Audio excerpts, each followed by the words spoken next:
সম্মানিত দর্শক, একটা গুরুত্বপূর্ণ বিষয় নিয়ে আপনাদের সামনে লাইভে হাজির হলাম। তো আজকের এই দিনটিতে এই যে এখানে যে গেলেন বা যারা এইখানে অনুষ্ঠান করতে গেলেন, এটা তাদের ঠিক হয়েছে কিনা? আমি বলব যে এটা কোনো অবস্থাতেই তাদের ঠিক হয়নি। এটা নিয়ে যারা খোঁজখবর রাখেন তারা খুব ভালো করেই জানেন যে গত প্রায় ১ সপ্তাহ ধরে বাংলাদেশে একটার পর একটা অলক্ষণে ঘটনা ঘটে যাচ্ছে। সর্বনাশ ঘটে যাওয়ার পরে আমরা দেখলাম যে পর্দার আড়ালে এর চাইতে বড় সর্বনাশ ঘটে গেছে।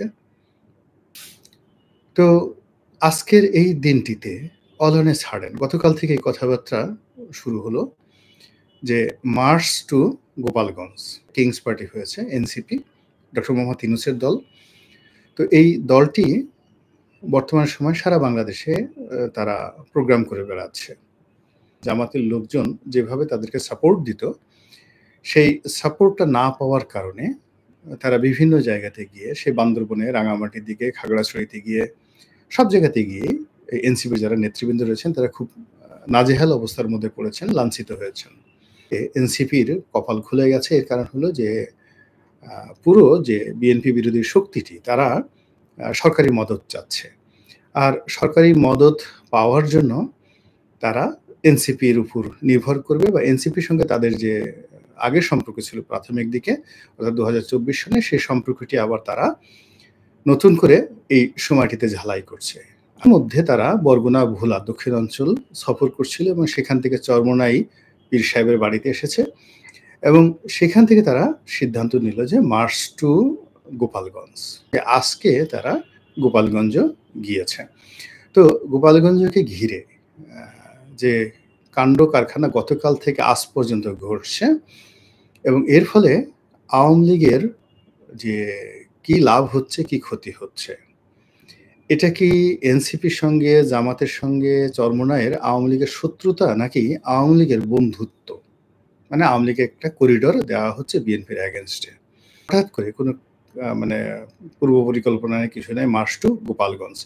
এই জিনিসগুলো যেভাবে হচ্ছে এবং একই সঙ্গে এখানে টুঙ্গিপাড়ার বঙ্গবন্ধুর মাজার ভাঙা, জিয়ার মাজার ভাঙা, এই গুজবগুলো কিন্তু অনেকদিন যাবৎ, গত ১-১.৫ সপ্তাহ যাবৎ সোশ্যাল মিডিয়াতে চলে আসছে। যখন তারা মার্চ টু গোপালগঞ্জ ডিক্লেয়ার করেনি, ইট মিনস তারা যে সকল কথাবার্তা বলছে, এই সকল কথাবার্তার সঙ্গে বাংলাদেশের গোয়েন্দা বাহিনীর একটা নিদারুণ যোগাযোগ আছে এবং গোয়েন্দাদের যে সমস্ত লোকজন মিডিয়াতে এসে কথা বলে, তারা কিন্তু ওই গত ১ সপ্তাহ ধরেই বঙ্গবন্ধুর মাজার ভাঙা হবে, জিয়াউর রহমানের মাজার ভাঙা হবে, এই ধরনের কথাবার্তা বলছে। আমার আসলে খুব আজব লেগেছে। কিন্তু মার্চ টু গোপালগঞ্জ দেখার পরে এবং আজকে সকাল থেকে এই যখন আমি লাইভে বসছি, এই মুহূর্ত পর্যন্ত যা কিছু ঘটছে, এটা সমস্ত বাংলাদেশের রাজনীতির হিসাবপত্রকে উলটপালট করে দিয়েছে এবং এটা আগামী দিনে রাজনীতির যে কত বড় অশনির সংকেত, সেই বিষয় নিয়ে বিস্তারিত আলোচনা করব। তার আগে থেকে ৫২-৫৩ সন থেকে গোপালগঞ্জ, ফরিদপুর আওয়ামী লীগের ঘাঁটি।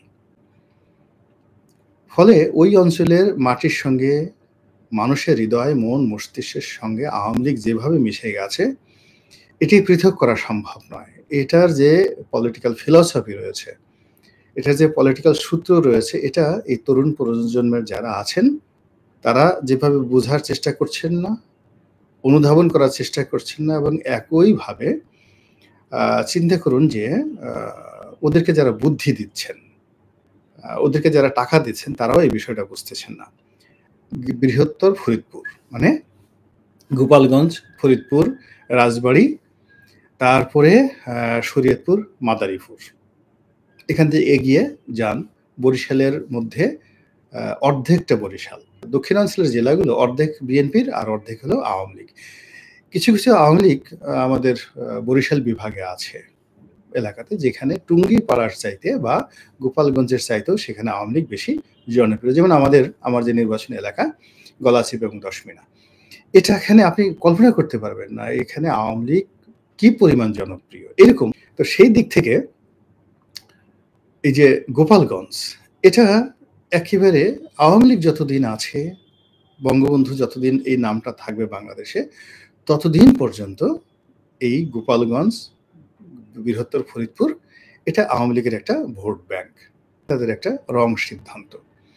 তারা বয়সের তরুণ, রাজনীতির এই খেলাধুলাগুলো তারা বোঝেন না এবং তারা এখনো পর্যন্ত আওয়ামী লীগ, বিএনপি, জামাতের মতো কম্পোজিট আ যোগ্যতা অর্জন করেননি। মানে আ যেমন বিএনপিতে বুদ্ধি দেওয়ার জন্য বিএনপির ভিতরে লোক আছে। তাদেরকে কোনো ইউটিউবারের বুদ্ধি দরকার হয় না। আবার বিএনপিকে ফাইন্যান্স করার জন্য বিএনপি করে এরকম লোকই আছে টাকা-পয়সা দেওয়ার মতো। আওয়ামী লীগেরও আছে, জামাতেরও আছে। তাহলে টাকা আছে, নিজেদের বুদ্ধি আছে, আর নিজেদের সাংগঠনিক ক্ষমতা রয়েছে। তো সেই দিক থেকে আপনি চিন্তা করেন এনসিপির যে ফান্ডামেন্টাল পাওয়ার কি? তাদের তো কোনো ফান্ডামেন্টাল পাওয়ার নেই। একটা আবেগ মানে আমাদের দেশের যে গণ অভ্যুত্থান হয়েছে, শেখ হাসিনার পতন হয়েছে, এই আবেগের যে ফসল আমাদের কিছু তরুণ বিপ্লবী, এই আবেগটাই শুধুমাত্র তাদের পুঁজি। কিন্তু তাদের রাজনৈতিক অভিজ্ঞতা, তাদের অর্থ, তাদের বংশমর্যাদা, তাদের যাকে বলা হয় কানেক্টিভিটি, সোশ্যাল কানেক্টিভিটি, এটি ছাত্রলীগ বা ছাত্রদলের আপনি ধরুন ১০০ জন ছাত্রলীগের ১০০ জন নেতার মধ্যেও মানে এখন যারা এখানে শীর্ষ পর্যায়ে আছেন তারা তাদের বিগত জীবনে পৌঁছাতে পারেননি এবং এখনো যদি এদের পেছন থেকে ডক্টর ইউনূসকে সরিয়ে নেওয়া হয়, তারপরে শেষে এদের পেছন থেকে যদি জামাত সরে যায়, এদেরকে যারা টাকা পয়সা দিচ্ছে তারা যদি টাকা পয়সা না দেয় তাহলে এখানে যারা নেতৃবৃন্দ রয়েছেন তারা ছাত্রলীগ, শিবির এবং ছাত্রদলের যে টপ 100 যে লিডার তাদের সঙ্গে এক টেবিলে বসে রাজনীতি করবেন। এই অবস্থায় তারা এখনো পৌঁছান নাই। তো ফলে কি হচ্ছে তারা টাকা আনছে কোনো শিল্প গ্রুপের কাছ থেকে। ইউনূস সাহেব তাদেরকে টাকা ওইভাবে দিচ্ছেন না। কেননা ইউনূস সাহেব বেসিক্যালি একজন কৃপণ মানুষ এবং তিনি উপার্জন করতে জানেন কিন্তু রাজনীতির ময়দানে টাকা খরচ করতে হলে বিশাল একটা হৃদয় লাগে, হার্ট লাগে। তো সেটা ইউনূস সাহেবের এখনো হয়নি। ফলে ইউনূস সাহেব এই ছেলেদেরকে টাকা দিচ্ছে, আমার কাছে সেটা মনে হচ্ছে না। ফলে এই ছেলেরা বিভিন্ন কর্পোরেট হাউস থেকে তারা টাকা পয়সা আনছে। ফলে সেই কর্পোরেট হাউসের বুদ্ধি তাদেরকে শুনতে হচ্ছে, ডিমান্ড তাদেরকে শুনতে হচ্ছে। ২ নম্বর হলো তাদের নিজেদের বুদ্ধি নেই। তারা কখনো ফরহাদ মাজারের কাছে যাচ্ছে, কখনো পিনাকি সাহেবের কাছে যাচ্ছে, তারপরে তারা কখনো মাহমুদুর রহমান আমার দেশ সম্পাদক তাদের কাছে যাচ্ছে। এরকম অসংখ্য মানুষের জামাতের আমিরের কাছে যাচ্ছে, জামাতের নেতা ডক্টর শফিকের কাছে যাচ্ছে। তো এদের সবার বুদ্ধি পরামর্শ নিয়ে তারা একটা সিদ্ধান্ত নিতে হচ্ছে। এরপর হলো যে জনসমর্থনের জন্য তাদেরকে এখন সবার সহযোগিতা নিয়ে মাঠে যেতে হচ্ছে। তো সেই ক্ষেত্রে এই শক্তি যেখানে আবেগ এবং মানে তাদের পুরো যে শক্তির যে সূচকগুলো আছে যেগুলো বাইরে থেকে আসছে, এইগুলো নিয়ে সামনে এগোনোর জন্য তাদের সবচেয়ে নিরাপদ জায়গা ছিল ঢাকা শহর এবং অন্যান্য যে সকল মেট্রোপলিটন সিটিগুলো রয়েছে যেমন গাজীপুর, নারায়ণগঞ্জ, রাজশাহী, সিলেট এই জায়গাগুলোতে যেখানে আধুনিক লোকগুলো বসবাস করে, শিক্ষিত লোকগুলো বসবাস করে এবং যেটাকে ফ্লোটিং ভোট বলা হয়, ভ্রাম্যমান ভোট বলা হয়, সেই ভ্রাম্যমান ভোট সবচেয়ে বেশি এই সমস্ত এলাকাতে। তো কাজেই এই সমস্ত এলাকাতে যদি এই যুবকেরা তাদের যে শ্রম, মেধা বেশি বিনিয়োগ করতেন তাহলে তাদের সফলতাটা বেশি আসতো। কিন্তু এখন তারা যদি বগুড়াতে যেতে চায় এবং বগুড়াতে গিয়ে যদি বিএনপিকে চ্যালেঞ্জ জানাতে চায় তাহলে তাদের যে জিনিসটা হবে সেটা হলো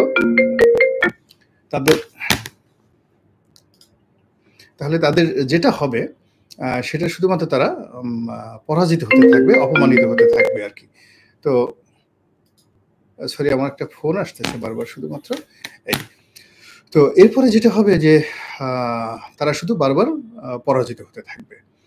তো সেই দিক থেকে আমার কাছে মনে হচ্ছে যে এই যে তারা গোপালগঞ্জ গেল এটা তাদের একটা ঐতিহাসিক ভুল। এখন দেখেন গোপালগঞ্জে কি ঘটেছে। প্রথমত গত কয়েক মাস যাবৎ ছাত্রলীগের কোনো মিটিং হয় নাই, মিছিল হয়নি। শেখ হাসিনার নামে কোনো স্লোগান হয়নি, বঙ্গবন্ধুর নামে কোনো স্লোগান হয়নি। কিন্তু গত ২ দিন ধরে পুরো গোপালগঞ্জের প্রত্যন্ত অঞ্চলে গ্রামে গঞ্জে হাজার হাজার মানুষ রাস্তায় নেমে আসছে। তারা রাস্তা ব্লক করছে, গাছ কেটে কেটে তারা রাস্তায় ফেলে দিচ্ছে। এই যে রাজনৈতিক উদ্দীপনা, এই উদ্দীপনাটা দেখবেন কালকে ফরিদপুরে চলে যাবে, পরশুদিন ভেদরগঞ্জে চলে যাবে, আলফাডাঙ্গাতে চলে যাবে, শরীয়তপুরে চলে যাবে, মাদারীপুরে চলে যাবে, বাগেরহাট চলে যাবে, খুলনা সদরে চলে যাবে। এগুলো ভাইরাসের মতো। এই সাহস কিন্তু ভয় যেমন খুব ভাইরাসের মতো, সাহসটাও কিন্তু খুব ভাইরাসের মতো একটার পর একটা ঘটতে থাকে। তো এই যে আ অবস্থা, সেই অবস্থা আম শুরু হইল এই গোপালগঞ্জ দিয়ে, যেটা দরকার ছিল না। এরপর হলো এখানে যারা আছে তারা এখন পুলিশকে খুব ভয় পাচ্ছিল। এর কারণ হলো গোপালগঞ্জে যাদেরকে এই রেজিম চেঞ্জ হওয়ার পরে নিয়োগ দেওয়া হয়েছে, এরা বেশিরভাগই বিএনপির লোক এবং জামাতের লোক, পুলিশের যারা কর্মকর্তা আছেন। তো এই পুলিশ এবং জামাতের যারা লোকজন আছেন তারা ওখানে গিয়ে আওয়ামী লীগ নিধনের সর্বোচ্চ চেষ্টা করে যে সফলতা আজকের দিন পর্যন্ত এনেছে, সেই পুলিশ মার খেল। এবং সঙ্গত কারণে ছাত্রলীগের যারা বা যুবলীগের যারা, আওয়ামী লীগের যারা লোকজন আছে তারা তো বুঝতে পারছে যে এই পুলিশ গোপালী পুলিশ না, এই পুলিশ আওয়ামী পুলিশ না, এই পুলিশ হলো জামাতি পুলিশ এবং এই পুলিশ বিএনপির পুলিশ। তো বিএনপি তো এখন কাজ করছে না। এখন যে পুলিশ আছে জামাতি পুলিশ, এবং জামাতি পুলিশ আপনি দেখলেই বুঝতে পারবেন যে এরা জামাতের পুলিশ। মুখে খোঁচা, খোঁচা দাড়ি, কথাবার্তা ওইরকম গালগুল আপনি দেখলেই জামাতের মধ্যে একটা দাড়িপাল্লা ভাব আছে।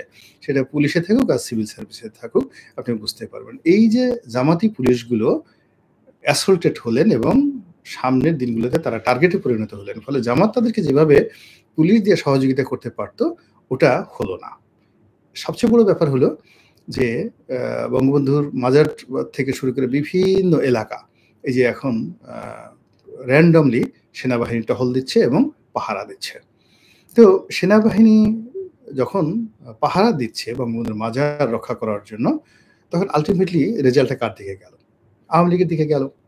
২ নম্বর হলো যে এই কাজে সেনাবাহিনী বিরক্ত, এবং বাংলাদেশের মতো জায়গাতে, পাকিস্তানের মতো জায়গাতে সেনাবাহিনীর বিরক্তি নিয়ে কোনো রাজনৈতিক দল রাজনীতি করতে পারবে না। কোনো সিভিল সোসাইটি মুভ করতে পারবে না।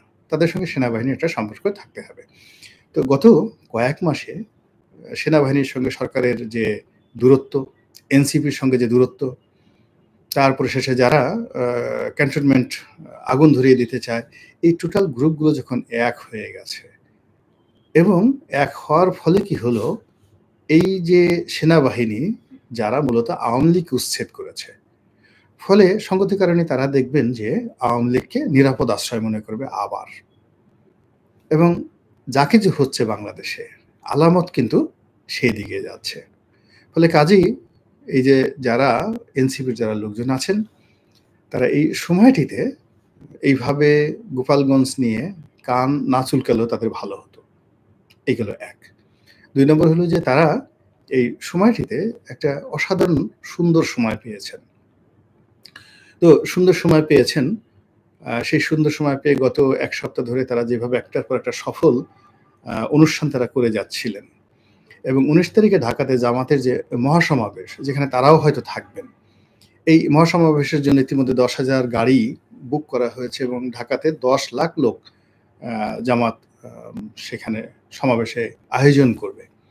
এই পুরো মানে যে প্রক্রিয়াটি, এই প্রক্রিয়াটি নষ্ট হয়ে গেল এই গোপালগঞ্জ থেকে। এই গোপালগঞ্জ থেকে এই জিনিসটা যে নষ্ট হয়ে গেল, এর কারণ হলো দেখেন তারা গোপালগঞ্জে গেছে, বলতে গেলে পুলিশের প্রোটেকশনে গেছে, প্রশাসনের প্রোটেকশনে গেছে।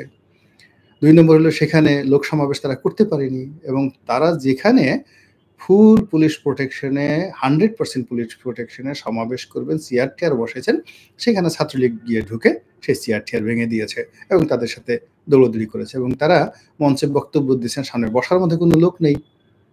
এই যে আমি যতক্ষণ পর্যন্ত লাইভে তাদের অনুষ্ঠান দেখলাম, তারা দাঁড়িয়ে মঞ্চে, বিরাট মঞ্চে সবাই বক্তব্য দিচ্ছেন, কিন্তু তাদের সামনে দর্শক তারা বসে শোনার মতো অবস্থা নেই। সবার মধ্যে একটা আতঙ্ক, এই বোধহয় ছাত্রলীগ আসলো, এই বোধহয় মারামারি করতে হবে, এই বোধহয় দৌড় দিতে হবে, এর মধ্যে পুলিশের গাড়ি ভেঙে গেছে। মানে এই যে একটা বিশ্রী অবস্থা, রাজনীতিতে একবার যদি কেউ ব্যাকফুটেজে চলে যায়, তাহলে সে আর দ্বিতীয়বার আসে না। এনসিপি প্রথম থেকে ৪-৫ বার সে ব্যাকফুটেজে গেছে। আবার তাকে ধরে একবার ডক্টর ইউনূস সাহেব এনেছেন, একবার জামাত এনেছে, একবার চরমোনাই এনেছে, এভাবে ধরে নিয়ে সামনে আনে, আর তারা এই একটার পর একটা ইস্যু তৈরি করে, কখনো নারী কেলেঙ্কারি, কখনো চাঁদাবাজি কেলেঙ্কারি, কখনো আইফোন কেলেঙ্কারি, এরকম নানা রকম কেলেঙ্কারি হচ্ছে, কখনো ওই যে নিয়োগ বাণিজ্য কেলেঙ্কারি, এদের মধ্যে নতুন দরবেশ তৈরি হয়েছে, আবার এই যে তাদেরকে নিয়ে যে সমস্ত কথাবার্তা হচ্ছে। ফলে এই দলের মধ্যে যারা ডেডিকেট, এনসিপির মধ্যে যারা ডেডিকেট, আমি যেমন হাসনাতকে আমার পছন্দ হয়, সার্জিসকে আমার খুব পছন্দ হয়, যে এই দুজনকে আমার মনে হয় যে বেশ ভালো। তারা ভালো। তাসনিম জারা যে মেয়েটা আছেন, উনি বিদেশ থেকে লেখাপড়া করে আসছেন, মেধাবী। এদের রাজনীতিতে আসা উচিত। কিন্তু একটার পর একটা যদি সিদ্ধান্ত ভুল হতে থাকে, তাহলে দেখা যাচ্ছে যে এখান এদের হয়তো ২৫ থেকে ৩০ জন শীর্ষ নেতা আছেন এই মুহূর্তে। তার মধ্যে হয়তো খুব ভালো মানের আছেন যাদের বিরুদ্ধে এখন পর্যন্ত কোনো দুর্নাম, বদনাম, চাঁদাবাজির কোনো রকম অভিযোগ আসেনি। কোনো মানে নারী কেলেঙ্কারি বা পুরুষ কেলেঙ্কারি, পারভার্সন, চরিত্রহীনতা এই জিনিসগুলো আসেনি। তো এইরকম ১০ জন ছেলে বা মেয়ে যারা ভবিষ্যতে রাজনীতির জন্য সম্পদ হতে পারতেন, তারা তো এরকম ভুলের কারণে এরাও হারিয়ে যাবেন।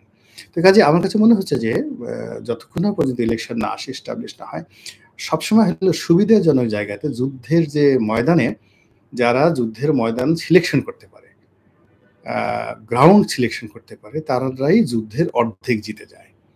আর যুদ্ধের ময়দানে যারা গ্রাউন্ড সিলেকশনে ভুল করে, তারা কিন্তু অর্ধেক পরাজিত হয়ে যায় যুদ্ধ শুরুর আগে।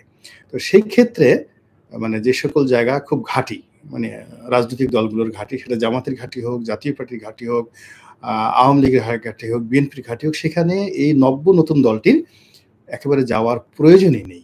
গোপালগঞ্জে কয়টি ভোট আছে? কয়টি সংসদীয় আসন আছে? সারা বাংলাদেশ তো তাদের জন্য খোলা। তাদেরকে কেন গোপালগঞ্জে যেতে হবে এবং সেখানে গিয়ে লাঞ্ছিত, অপমানিত হয়ে, বিতর্কিত হয়ে এভাবে আসতে হবে? একটা হুমকির মধ্যে থাকতে হবে। কেন? এই জিনিসটা আমার মাথায় ঢুকছে না। জাতীয় রাজনীতি করছি সেই ২০০১ সন থেকে। তারপরে শেষে এর আগে রাজনৈতিক কর্মী ছিলাম। কর্মীর আগে নেতা, পরে নেতা হয়েছি। নেতা থেকে এমপি হয়েছি। তো এই সময়টাতে অনেক কিছু দেখলাম। কিন্তু এই যে এখন যা কিছু হচ্ছে, আমার এই অভিজ্ঞতার সঙ্গে মিলে না। আমার কাছে মনে হচ্ছে না যে এখানে একটা ভালো কিছু হতে যাচ্ছে বাংলাদেশে। সেটা জামাত যা কিছু করছে, এনসিপি করছে, চরমোনাই যা কিছু করছে, আমার কাছে মনে হচ্ছে না যে ভালো কিছু হচ্ছে। মহান আল্লাহ আমাদের সবাইকে হেদায়েত দান করুন এবং হেফাজত করুন। আসসালামু আলাইকুম ওয়া রাহমাতুল্লাহি ওয়া বারাকাতুহু।